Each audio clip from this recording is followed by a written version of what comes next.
আমি দাপারের ঘটনা বলবো না, তিতার ঘটনা বলবো না, মাত্র 70-80 বছর আগে বৃন্দাবনের একটা ঘটনা শোনায়, বাস্তব শুনুন। আমাদের শ্রীধাম বৃন্দাবনে বাবাজি মহারাজ প্রতিদিন হরিকথা বলতেন। ব্রজের তো হরিনাম হরিকথা সেবায় তাদের অর্চনী, তাদের একমাত্র, আর সকল কিছুর তাদের এই নিবেদন।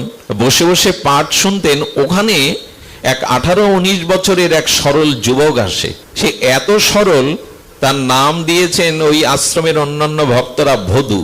যারা বোকা সরল হয় তাদের এরকম এক একটা নাম পেয়ে যায়, নাম দিয়েছেন ভদু। তো ভদু বলছেন গুরু মহারাজকে, আমার কি কর্ম, আমি তো লেখাপড়া জানি না, মূর্খ গুরুদেব, আমাকে একটা সেবায় লাগান। বললেন ভদু, তুই আর কি করবি, যা এই গরুগুলোকে নিয়ে চড়াবি সারাদিন, সন্ধ্যায় ফিরে আসবি। আর শোন, এই গরু চড়ানোটা ব্রজধামে সাধারণ কাজ নয়, কারণ আজও বলরাম এবং কানাই আজও বৃন্দাবনে গাভী চড়ায়। তোর একটা সুবিধা কি জানিস, তুই এই গাভী চড়াতে চড়াতে কখনো তোর লালাজির সাথে দেখা হয়ে যাবে, তিনিও তো নিত্য গাভী চড়ান। সরল কারা জানেন? সরলের সংজ্ঞা কারা? যা কিছু যারা শুনবে ওই কথাতে দৃঢ় বিশ্বাস আসার নামই হলো সরলতা। ওই যে বলে দিল গুরুদেব, ওই কথায় বর্ষির মতো আটকে গেছে তার বিশ্বাস। সরলতা তাকেই বলে, গুরু যা বলছেন সে কথায় নিজের যুক্তি তর্ক বুদ্ধি বৃত্তি না খাটিয়ে ওটাকেই বিশ্বাস করার নাম হলো সরল। মানুষ তো সবার কথায় বিশ্বাস করে, যায় না? আমরা সরলের কিন্তু সংজ্ঞা দেই, সবার কথায় বিশ্বাস করি, যাতে সরল হলে চলে। তার মানে যে যা বলে সেই কথাতে বিশ্বাস আসার নাম হলো সরলতা। গুরুদেব বলে দিয়েছেন। আর ও কি করে জানেন? গাভীগুলিকে বৃন্দাবনের বনরণ্যে ছেড়ে দিয়ে অপেক্ষা করে। গুরুদেব যখন বলেছেন তো রাখালিয়া হয়ে তো গোপাল আসেন, ওই দিকেই তাকিয়ে থাকে। ওই বুঝি নন্দালয়ের দিকে তাকিয়ে থাকে, ভান্ডির মনে তাকিয়ে থাকে, ওই বুঝি গোপাল এলো, ওই বুঝি গোপাল এলো। সন্ধ্যাবেলায় গাভীগুলো নিয়ে আসে আর মনে মনে বলে, কই তুমি এলে কই? গুরুদেবের কথা তো মিথ্যা হতে পারে না। শ্রী গুরুদেব তো বলেছেন তুমি গাভী চড়াতে আসো। আমি সাধন জানি না বলে, মন্ত্র জানি না বলে, আমি খুব বোকা বলে, ভদু বলে, সরল বলে তুমি আমায় দেখা দেবে না? এভাবে প্রতীক্ষা করতে করতে তার নয়নে জল পড়ে। আর খাওয়া না, দাওয়া না, ওই কখনো গুরুদেব যা দেয়, ওই যে প্রসাদ আদি আসে, ওটা ফিরিয়ে নিয়ে যায়। এই ব্যাকুলতা, এই উৎকণ্ঠা। কারণ সরল যারা হয় তারা দেখবেন সংসারের চিন্তা, আয়ের চিন্তা খুব বেশি করে না। কারণ সরলতার ভার ভগবানই নেন। যোগক্ষেম বহম্মহম যোগক্ষেবম বহম্মহম। একমাত্র সরলতাই ভক্তদের, গোবিন্দ এটা গ্রহণ করেন। ওর খাওয়ার চিন্তা নেই, নাওয়া নেই। গাভীগুলোকে বনরণ্যে, বৃন্দাবনের বন অরণ্যে ছেড়ে দিয়ে আর প্রতীক্ষা করতে করতে তীব্র উৎকণ্ঠা, তীব্র ব্যাকুলতা জাগলো, কই তুমি তো এলে না। একদিন সারাদিন বললেন, আজ থেকে আমি জল প্রসাদ খাওয়াই ছেড়ে দেব তুমি যদি না আসো। এই করে 2 দিন মুখে কিছু দেয়নি। গোবিন্দ চিন্তা করলেন, আর নয়, এ জাতীয় অপেক্ষামান সরল ভক্তের কাছে ভগবান চিরদিন সুলভ। সরল ভক্তের নিকটে দাদা বলরাম এবং শ্রী কানাইয়া রাখালিয়া আর সেই মুরলীধারী সাক্ষাৎ প্রকট লীলাতে ওর সামনে এসে হাজির হলেন। আর সেই রূপমাধুর্য দর্শন করে বললেন, যাকে বলে দিয়েছিলেন গুরুদেব নিশ্চয়ই এই সে গোপাল। এমন রূপ কারো হয়, এমন ভঙ্গিমা কারো হয়, এমন উজ্জ্বল বর্ণ কারো হয়। এই শোনো শোনো, কি তোমার নাম? বললেন, আমার নাম কানাই, এই আমার দাদা বলাই। বলে, হ্যাঁ তোমার কথাই তো গুরুদেব বলেছিল। আচ্ছা তোমার জ্ঞান নেই, কাণ্ড জ্ঞান নেই, আমাকে এতদিন এভাবে কাঁদিয়েছ, অপেক্ষা করিয়েছ, কেন এতদিন আসনি? এটাই ভগবান ভালোবাসেন। কেন এতদিন আসনি? গুরুদেব তো মিথ্যা বলেনি। তুমি প্রতিদিন এই ভান্ডির বনে আছো, গোচরণ করতে আসো, আমাকে কেন এই প্রতীক্ষা করালে? গোবিন্দ তখন সরলতায় হাত ধরে বললেন, বড় ভুল হয়ে গেছে, আর হবে না। তবে শোনো, আজ থেকে তুমি আমার বন্ধু। আমি গল্প শোনাতে ব্যাসপীঠে বসিনি আপনাদের। এই সরলতার কাছেই, এই প্রতীক্ষামান সরল ভক্তের উৎকণ্ঠার কাছেই ভগবান ধরা দেন। ভগবান বললেন, আজ থেকে আমি তোমার সখা হলাম, প্রতিদিন দেখা হবে, আর তোমাকে কাঁদাবো না, আর তোমাকে অপেক্ষা করাবো না। নিত্যলীলায় দর্শন চলতে লাগলো। একটা কথা বলি, কুড়ে ঘরে যদি হস্তি প্রবেশ করে না হাতি, সেই ঘর কি আর থাকে? নড়ে চড়ে ভেঙে যায়। ভগবত দর্শনের পরে মানুষের অঙ্গভঙ্গিমা, তার চোখের দৃষ্টি, তার ভাব বদলায়। গুরুদেব দেখতে লাগলেন, ভদু তো আগের মতো নাই। ওর দিকে তাকালে এত আকর্ষণ আসে কেন? ওর নয়নের ভাষাটা এরকম হয়ে গেছে কেন? ওকে দেখলে তো আগের মতো মনে হয় না। আচ্ছা, শ্রী গুরুদেবকে আশ্রমের ভান্ডারী যিনি, তিনি বললেন আসলে বধূর পেছনে কিছু ওইরকম ওর মতো বোকা কিছু ছেলে, ও যা নিয়ে যায় প্রতিদিন প্রসাদ দ্বিগুণ তিনগুণ করে নিয়ে যায়। কাকে খাওয়াই শুনুন তো? গুরুদেব ডেকে বলছে, কি রে বধূ, এত প্রসাদ কাকে দিস? বলে, কেন, আপনিই তো কানাইয়ের কথা বলেছিলেন, দাদা বলাইয়ের কথা বলেছিলেন, তারাই তো ভাগ করে একসাথে খায়, ও তো আমার বন্ধু হয়ে গেছে। গুরুদেব দেখলেন ও মিথ্যা বলতে শেখেনি, ওর চোখের ভাষা কিছু আলাদা। বধূরে, সত্যি কিছু ঘটলো না তো? আচ্ছা, কানাইয়া আসে, বলে, হ্যাঁ আপনি বর্ণনা করেন না, তার থেকে সুন্দর সে। আরে তার দিকে চোখ দিলে তো নয়ন ভিড়ানো যায় না। গুরুদেব বুঝতে পারলেন তার চোখের ভাষায়, তার অনুভূতিতে কিছু একটা ঘটেছে। আচ্ছা, কাজ কর না, তুই তোর বন্ধুকে সকাকে আশ্রমে নিয়ে আয় না, কাল দুপুরে এখানে প্রসাদ পাবে, যা নিয়ে আয়। পারবি? বলি, এ আর সহজ কি, বন্ধুকে আনতে পারবো না তোমার এখানে? আমি কথা দিচ্ছি কাল দুপুরে এখানে আনবো আমি। সকালে গিয়ে বলছে, শোনো বন্ধু, শোনো সকা, আজ এই প্রসাদটা যে ভাগ করে খাচ্ছি, আমি তোমাকে খাওয়াচ্ছি, এটাও গুরুদেবের দেওয়া। আর আমি যে এই গরু চড়াতে চড়াতে তোমার দেখা পেয়েছি, এটাও গুরুদেবের কৃপা। আজকে দুপুরে কিন্তু গুরুদেবের আশ্রমে ভিক্ষা পেতে হবে, গুরুদেব বলে দিয়েছেন। সঙ্গে সঙ্গে হাতটা ধরে, বধূর হাতটা ধরে বলছেন গোবিন্দ, কানাইয়া বলছেন, লালাজি বলছেন, সবার কাছে আমি যাই না রে, সবাই আমাকে জানতে পারে না, দেখতে পারে না, তোর মতো সরল কজন বলতো? আমি ওখানে যেতে পারবো না, ওখানে আমার যাওয়া সম্ভব না। দেখুন প্রেম কাকে বলে, অনুরাগ কাকে বলে। তখন কি করেছে জানেন? যে রুটিটা ভাগ দিয়েছিল কানাইকে, ওই রুটিটা কেড়ে নিয়ে বলছেন, গুরুদেবের দেওয়া রুটি খাবে, অথচ তার কাছে তাকে দেখা দিতে পারবে না, এ রুটির ভাগ আমি তোমায় আজ থেকে দেব না। শোনো, যদি গুরুদেবের ইচ্ছা পূর্ণ না করো, আজ থেকে তোমার আমার বন্ধুত্ব খারিজ, আমি আর তোমার দিকে চাইবো না, যাও চলে যাও। ভগবান এই প্রেমটাই চান, এই ভালোবাসাটাই চান। যখন অভিমান করে রুটি কেড়ে নিয়ে অন্যদিকে ফিরে তাকিয়েছে, গোবিন্দ সব সহ্য করতে পারেন, তার কোন প্রিয় ভক্তের কষ্টকে তিনি সহ্য করতে পারেন না। দেখুন, ভগবান স্বতন্ত্র, কিন্তু এক জায়গায় সর্বশক্তিমান ভগবান স্বতন্ত্রতা হারিয়ে ফেলেন, তার স্বতন্ত্রতা থাকে না, তিনি পরতন্ত্র হয়ে যান। তার কাছে ভক্ত যখন ওই দিকে মুখ ফিরে তাকিয়ে আছে, কাঁদছে, গুরুদেবের জন্য এই বৃন্দাবনে ঠাঁই পেলাম, তার প্রসাদ পাচ্ছ, তার জন্য পেলাম, আর তাকে দেখা দেবে না? সঙ্গে সঙ্গে গোপাল সামনে হাত ধরে বলছেন, রাগ করো না, রাগ করো না, এক কাজ করো, আমি ওখানে যেতে পারবো না, শ্রী গুরুদেবকে একা একা এখানে প্রসাদ নিয়ে আসতে বলো, আমি পাবো। কিন্তু তোমার সাথে আমার এই বন্ধুত্ব আমি খারিজ করতে পারবো না। আমি তোমাকে ছেড়ে, একটা কথা বলি, ভগবানকে ছেড়ে ভক্ত থাকতে পারে বটে, কিন্তু ভগবানের সাধ্য নাই ভক্তকে ছেড়ে থাকতে। এটি উনি পারেন না, এটা পারা ওনার পক্ষে সম্ভব নয়। এই জন্য ভগবান এখানে স্বতন্ত্র নন, এখানে পরতন্ত্র। তিনি ভক্তের অধীন হয়ে যান, সবকিছু উপেক্ষা করতে পারেন। ভক্তের ভক্তিকে, সরলতাকে উপেক্ষা ভগবান আজও করতে পারেন না। এই জন্য বললেন, গুরুদেবকে নিয়ে এসো। দৌড়ে গুরুদেবকে বলছেন, গুরুদেব ভান্ডির বনে চলুন, কানাই বলায় আপনার জন্য, তবে আপনাকে একা যেতে বলেছে। সুধীবৃন্দ, আজকে শিষ্য গুরুদেবকে ধরে আনছেন গোবিন্দ মিলনের জন্য। গুরুদেবের চোখে জল, আর মনে মনে বলছেন, ওরে গুরুদেবই শিষ্যকে গোবিন্দ রাধারানীর চরণে সমর্পণ করে। আজ ধন্য আমি, তোর মতো শিষ্যের দ্বারাই আমি ভগবানকে পাচ্ছি, আজ গোবিন্দের চরণে আমি যেতে পাচ্ছি, ধন্য তুই। যখনই গুরুদেব এসেছেন, গুরুদেবকে আর সাক্ষাৎ দেখতে পান, ওই একই কথা, তোমার মতো সরলতা তোমার গুরুদেবের নাই, তোমাকে স্পর্শ করতে পারো, তোমার করুণাতেই সে আমাকে দেখতে পাবে। বধূকে স্পর্শের সাথে সাথে কানাই বলাইকে ডেকে প্রসাদ দিলেন, প্রসাদ পেলেন অধরামৃত। এটা মাত্র 70-80 বছর দাপারের ঘটনায়, 5000 বছর আগের ঘটনা নয়, 70-80 বছরের এই ব্রজেরই ঘটনা। আমি প্রেমের লক্ষণ বলতে গিয়ে ব্রজবাসীদের লক্ষণা প্রেম ভক্তি বলছিলাম। এই সরলতা, এই ব্যাকুলতা, এই উৎকণ্ঠাই হলো প্রেম। ভগবানের জন্য প্রতিটি ক্রিয়া প্রতিক্রিয়া, শ্বাস প্রশ্বাস, তাকে পাওয়ার যে ব্যাকুলতা, এটার নামই হলো প্রেম। কবে হবে এটা? বলে, যার হয়েছে তার সঙ্গ নিন, যার হয়েছে তার সংস্পর্শে যান, তার ওই বীজাণুটা আপনার মধ্যে প্রবেশ করবে, তখনই অনুভূতি জাগবে।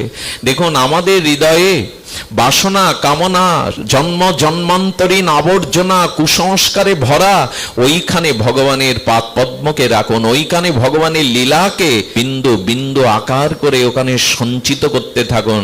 তবে হৃদয় থেকে বাসনা যাবে, আমিত্ব যাবে, ভোগ প্রবৃত্তি যাবে, আর ওইখানে ভগবানের নিত্য নিরন্তর চরণ লীলা স্মৃতি এটাই জেগে যাবে।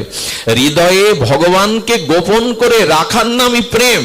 আমি যদি আপনাদের সামনে খুব কাঁদতে থাকি না, আবেগ জানাতে থাকি, অনেকেই বলবেন মঙ্গলজি হৃদয়ে প্রেম আছে, না হলে কি চোখে কৃষ্ণ কথায় জল আসে?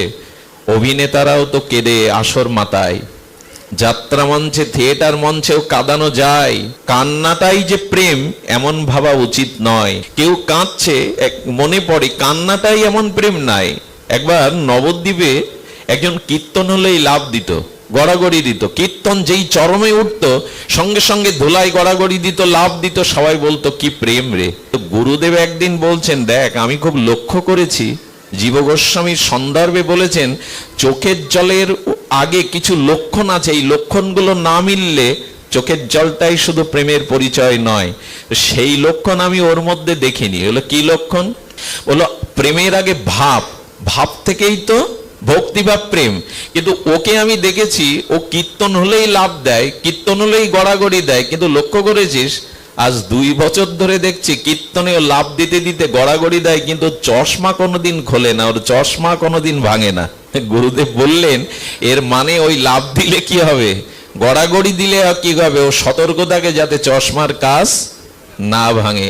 এরকম যেন লোক দেখানো ভাব না আসে। আসরে কাঁদলেই আমি ভালো বক্তা এমনটি নয়, যদি তার ভিতরে ভক্তির পূর্ব লক্ষণগুলো না থাকে, আদৌ শ্রদ্ধা, সাধু সঙ্গ, অনার্থ নিবৃত্তি, নিষ্ঠা, রুচি, এগুলো পূর্ব লক্ষণ না থাকলে শুধু চোখের জলটাই ভক্তির পরিচয়, প্রেমের পরিচয় নয়।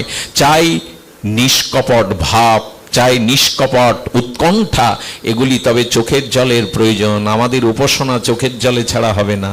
মহাপ্রভু, বিষ্ণুপ্রিয়া, সচিমা, তাদের উপাসনাই ছিল শুধু চোখের জল ফেলা। শতবৎসর গোপীরা বিরহিণী মাথুর বিরহে চোখের জলে কিন্তু তারা গোপন রাখতে পারত। যারা খুব প্রেমিক ভক্ত, তারা প্রেমকে বিজ্ঞাপন করে ছেড়ে দেয় না, এই ফেসবুকে লাইভে ছাড়ে না। আমি একজন দেখি আজকে মা দুর্গা, শারদীয়া দুর্গা পূজা উঠছে, তা পূজার শুভেচ্ছা জানাচ্ছে কি করে জানেন? দুর্গা মায়ের সামনে এমন করে সেজে গুজে দাঁড়িয়েছে যে দুর্গার আড়ালে পড়ে গেছে, উনি জ্যান্ত দুর্গা হয়ে পোস্ট দিয়ে দিয়েছেন। এরকম বিজ্ঞাপন করবেন না। গুরুদেবের সামনে গিয়ে, সাধুদের সামনে গিয়ে তার কাঁধে ধরে দাঁড়িয়ে আপনি ছবি তুলছেন, গুরুদেবের কাঁধে হাত দেওয়ার আপনার অধিকার নাই, তার চরণে বসারই আপনার অধিকার। এত আবেগ ভালো না, এত বিজ্ঞাপন ভালো না। অবাক হতে হয় আজকাল এই মিডিয়া বিজ্ঞাপন মানুষের গোপন তত্ত্বটাকেও আজ প্রকাশ করে দিচ্ছে। স্বামী স্ত্রীর যে ভাবটি, যে প্রেমটি, এটা বিজ্ঞাপনে যাবে কেন?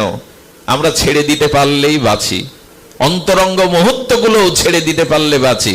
বর্ষণায় গেছি, রাধারানীর মন্দিরকে পেছনে আমি সামনে দাঁড়িয়ে লোককে বিজ্ঞাপন করছি, এই দেখো আমি এখন বর্ষণায় আছি। এত বিজ্ঞাপন প্রেম না। রাখো প্রেম হৃদয়ে পুরিয়া ঢাকিয়া। প্রেম ঢেকে রাখার জিনিস। এখানে যারা এসছেন, আপনারা একবারও কাউকে বলবেন এখানে যে আমার আলমারিতে এত টাকা আছে, এতটা গয়না আছে, সোনা দানা আছে? বলবেন কাউকে?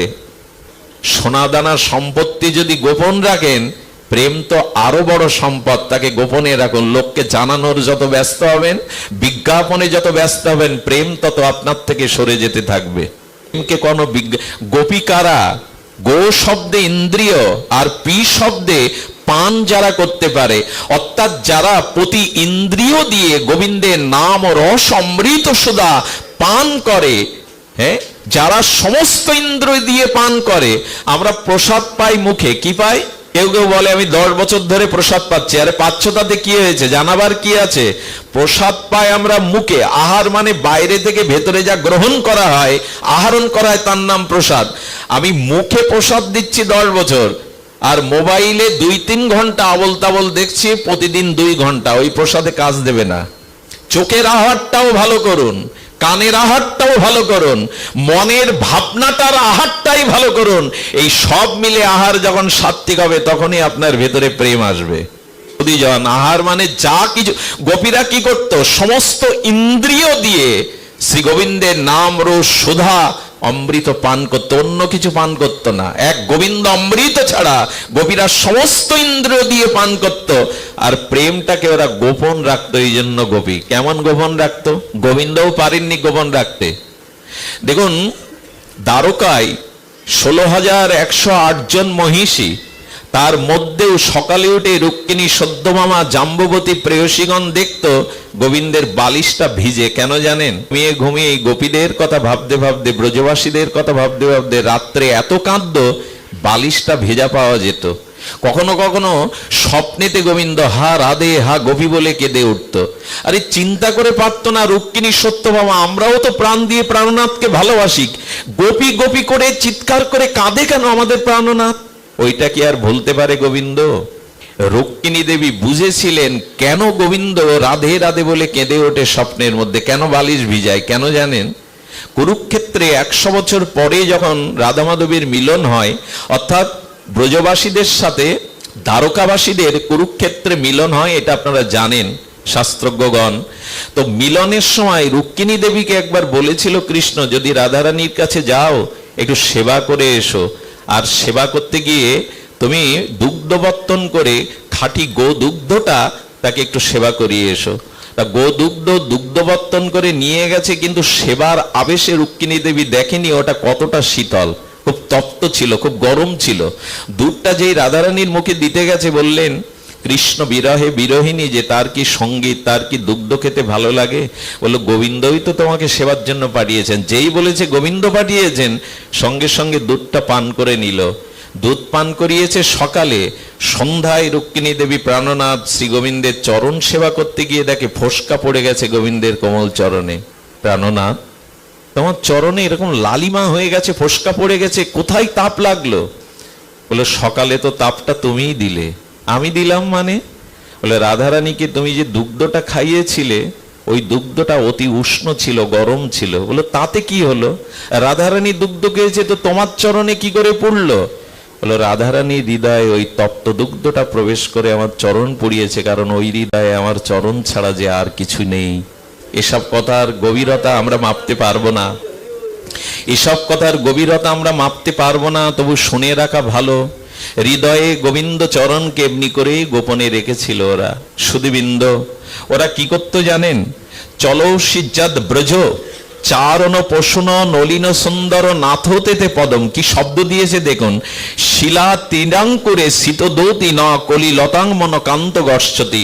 গোবিন্দ যখন তার নগ্ন পায়ে সপদ রমণং বৃন্দাবনের পথে চলতেন, গোপীরার বুকে ব্যথা লাগলো। সুস ফুটে গেলে বুকে যেমন ব্যথা লাগে, গোবিন্দের চরণটা ঘাসের উপরে যখন গোবিন্দ পদার্পণ করত, ওই ঘাসের শক্ত অংশটা গোবিন্দের চরণ কমলে কতটা ব্যথা পাচ্ছে, ওটা গোপী হৃদয়ে ফুটে উঠত। কারণ কি জানেন? হৃদয়টা তো গোবিন্দের চরণে দিয়ে দিয়েছেন, ওই চরণে যা ব্যথা লাগে গোপীদের হৃদয়ে ওটাই ফুটে ওঠে। এরই নাম প্রেম, এরই নাম প্রেম। আরে রাধা মাধবের কথা ব্রজগোপিকাদের কাছে বাদ দিন, আমি সাহিত্যে পড়েছি লাইলি মজনুর তাদের কাহিনী, এটা তো জগতের একটা প্রেম।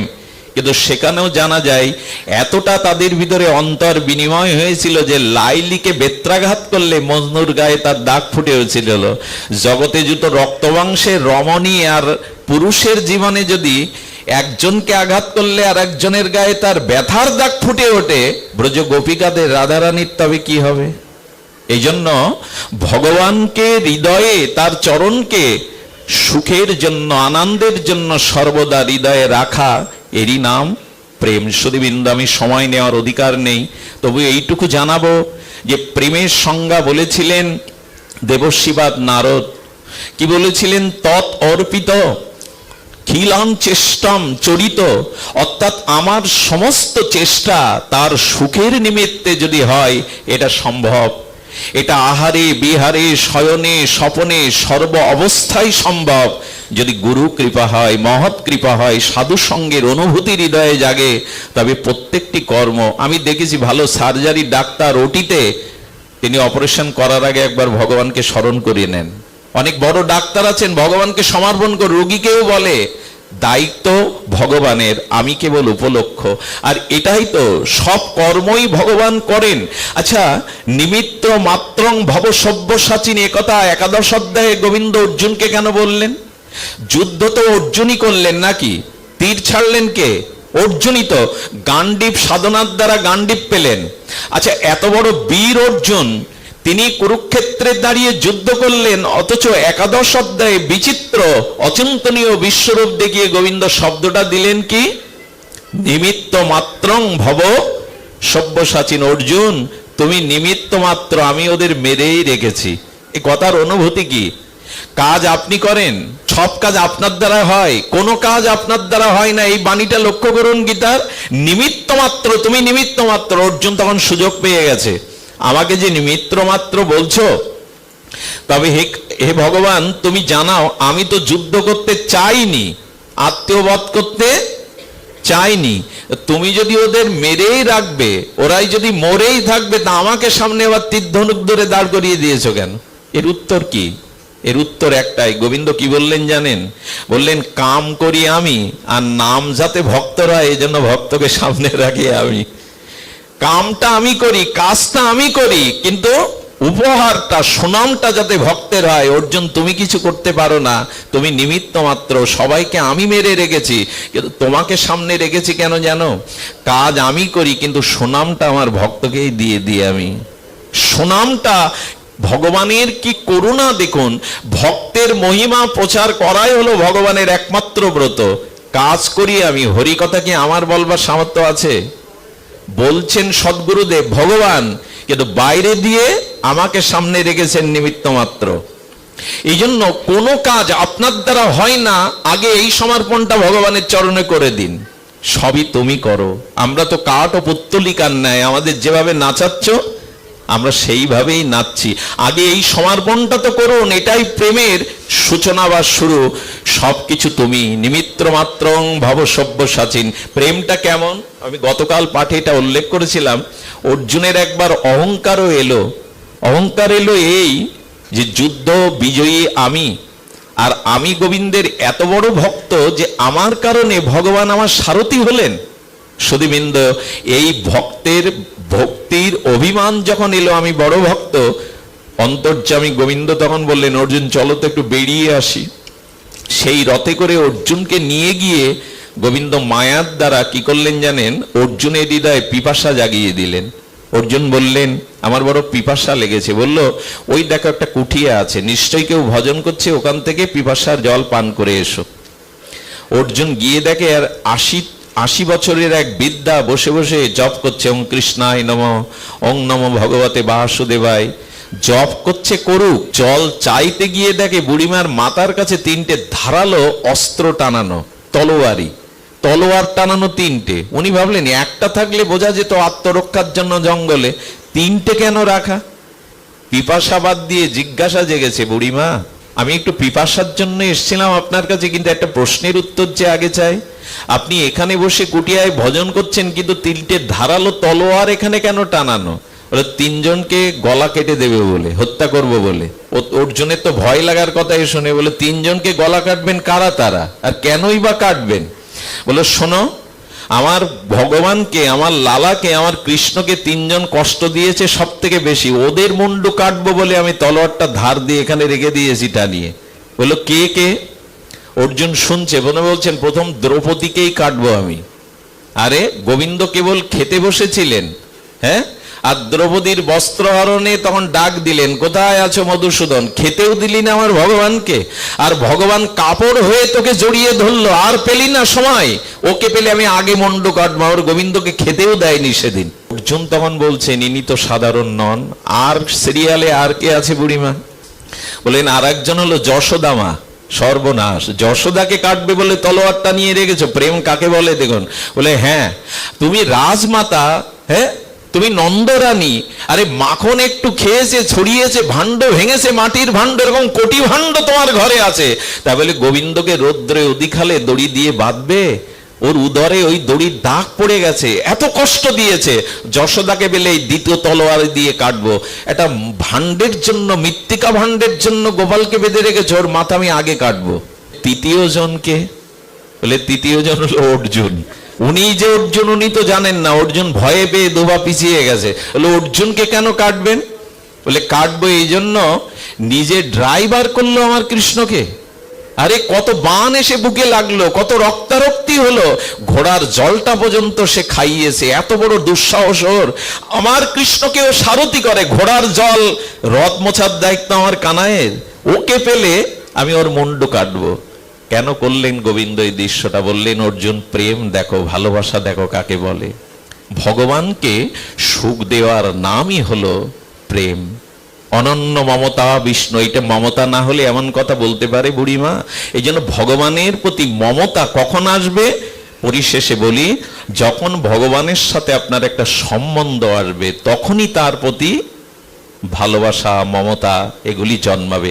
সম্বন্ধটা করে নিন, গুরুদেবের কাছ থেকেই গোবিন্দকে একটা সম্বন্ধ করে নিন। কিন্তু সেই সম্বন্ধটা আমাদের জগতে শ্রীমান মহাপ্রভু গৌড়ীয় আচার্যগণ বলে গেছেন, আমাদের রাগ ভক্তির যে সম্বন্ধ, মঞ্জরি ভাব সাধনা, এটাই হলো চরম উচ্চ স্তরের শেষ সংবাদ, শেষ অবধি, যে আমি গোবিন্দের প্রেয়সী, আমি গোবিন্দের। এই যে আমরা বারবার বলি না, বারবার বলি যে সেই নিকুঞ্জ মন্দিরে মঞ্জরি স্বরূপে, রাধারানীর সখী স্বরূপে কবে সেই যুগলের কান্ত সেবা, প্রেম সেবা, প্রাণ ঢালা অনুরাগের সেবা আমরা তাকে করতে পারবো? মীরাবাই দাপার যুগের নয়, এই কলি যুগেই রাজস্থানের মীরা গোবিন্দকে প্রতিরূপে ভজনা করে নিজের পতির দিকেও ফিরে তাকায়নি। নিজের সমস্ত রূপ ও যৌবন মাধুর্য তার গিরিধারী লালকে সমর্পণ করায় গিরিধারী চিরদিনের মতো তাকে নিজের কাছে নিয়ে নিয়েছিলেন। মীরার দেহটাও গিরিধারী লালের সাথে লীন হয়ে গিয়েছিল। আজও যদি মীরার মতো ব্যাকুলতা নিয়ে, মঞ্জরি ভাবসদানা নিয়ে গোবিন্দকে কান্তা প্রতিরূপে কেউ সেবা করতে পারে, তিনিও নিকুঞ্জ প্রেম মন্দিরে রাধারানীর সখী মঞ্জরি আজও প্রবেশ করতে পারেন। এই লোভটা, এই উৎকণ্ঠাটা জাগানোর জন্যই আমাদের আচার্যগণ এই ভজন দিয়ে গিয়েছিলেন। সুধীজন, আপনাদের কাছে অনুরোধ করে যাব, একটা সম্বন্ধ করে ভগবানের প্রতি ধীরে ধীরে তার সেবা, তার সুখ, এই বাঞ্ছা জাগান। সংসারকে ভালোবেসে আজ পর্যন্ত কেউ কিছু পায়নি, পাওয়ার সম্ভাবনা নয়। শুধুবৃন্দ, এইটুকু মনে করবেন, সংসারে যারা আছে, রোজগার করতে হয়, টাকা আনতে হয়, ওদের দেখভাল করতে হয়, কিন্তু মনে মনে জানবেন, মনে মনে এইটুকুই জানুন, কেউ আপনার ব্যথার ব্যথী নয়, কেউ আপনার প্রকৃত হৃদয়ের জন্য নয়। এই ভাবনাটাই আনাটাই গোবিন্দের প্রতি মমতা যাওয়ার প্রথম উপায়। স্ত্রী, পুত্র, সংসার, দেহকে যে ভালোবাসাটা দিয়েছে ওটা নিগড়ান। ওই যে কাপড়টা জলে ভিজালে যেমন কাপড়ের সুতার মধ্যে জল প্রবেশ করে, তখন নিগড়ালে জল আর কাপড়টা আলাদা হয়ে যায়। যেসব ভালোবাসা দেহ, গেয়, স্ত্রী, পরিজনকে দিয়েছি, তাদের ওই ভালোবাসাটাকে বিবেক বিচারের দ্বারা নিগড়ে ওই মমতা, ওই অনুরাগ, ওই ভালোবাসা, ওই সুখটা ভগবানকে দেওয়ার নামই হলো প্রেম। এই নিগড়ানোটা কোথায় হবে? সাধু সঙ্গে এলে। কারণ এই যতক্ষণ আপনারা এখানে আছেন, আপনাদের মন সংসারে পড়ে আছে, স্ত্রী পুত্রের কাছে আছে, চাকরিতে আছে, নাই, মনটা ভগবানের দিকেই আছে। তো সাধু সঙ্গে ভগবানের নাম রূপ লীলা কথাতে যত রুতি হবে, যত আসক্তি হবে, তত মনের গতি ভগবানের দিকে ছুটবে। গঙ্গা যেমন ডাইনে বাধা পেলে, প্রতিকূলতা দিলে বামের দিকে যায়, বামে বাধা পেলে আবার ডানির দিকে ঘুরে যায়। সেই গোমুখ থেকে, সেই কাশী থেকে, সেই হরিদ্বার থেকে গঙ্গা যেমন স্রোতহীন হেঁটে আঁকা বাঁকা কোনো বাধা মানেনি, সামনে যদি বাদ দেওয়া যায়, জল স্ফূর্তি হতে হতে গঙ্গা বাঁধকে ছাপিয়ে অপ্রতিহিত গতিতে সমুদ্রের দিকে ছুটে যায়। তেমন সংসারের কোনো মোহমায়া বন্ধন যখন আমাকে আর বাধা দিতে পারে না, শ্রীগুরু কৃপায় গোবিন্দের ভজনের জন্য এরকম তীব্র গতিতে তার সুখের জন্য মন প্রাণ ছুটবে। এই ছুটে চলার নামই অনুরাগ, এরই নাম প্রেম। এটা একমাত্র পাওয়া যাবে সাধুগুরুর কৃপায়। আজ এইটুকুই। আপনাদের মঙ্গল হোক, আপনাদের সকলের কল্যাণ হোক। এই শ্রীমন্দিরে আসবার অনেক দিনের একটা ইচ্ছা ছিল, আজকে যিনি এই অনুষ্ঠানের আনুকূল্য করেছেন, এটা মৃত্যুবার্ষিকী না? অনিল কুণ্ডু এবং সুশীলা রানী মহোদয় মহোদয়ার ওনাদের বিদেহী আত্মকল্যাণের জন্য আপনারা গৌর চরণে, গোবিন্দ চরণে, রাধারানীর চরণে একটু প্রার্থনা করুন, যাতে তারা দিব্যধাম প্রাপ্ত হন। যারা অনুকূল্য করেছেন তাদের মঙ্গলময় হোক। আমি কৃতজ্ঞতা জানাই আমাদের গোপালগঞ্জ থেকে আমাদের মধুসূদন দাদা সহ, আমাদের মনতোষ দাস সহ গোপালগঞ্জ থেকে অনেক ভক্তরা এত দূর থেকে এসেছেন আমাদের বহু দূর দূরান্ত থেকে ভক্তরা। আপনাদের চরণে আবারও বিনম্র প্রণাম জানিয়ে আসুন, গোবিন্দ চরণে, ভগবত চরণে প্রার্থনা করি আমাদের মনের গতি, মনের অনুরাগ যেন ভগবানের সুখতাৎপর্যে অর্পিত হয়, এই প্রার্থনা রেখে আজকের পাঠ এখানেই বিশ্রাম। শ্রী গুরু প্রেমানন্দ।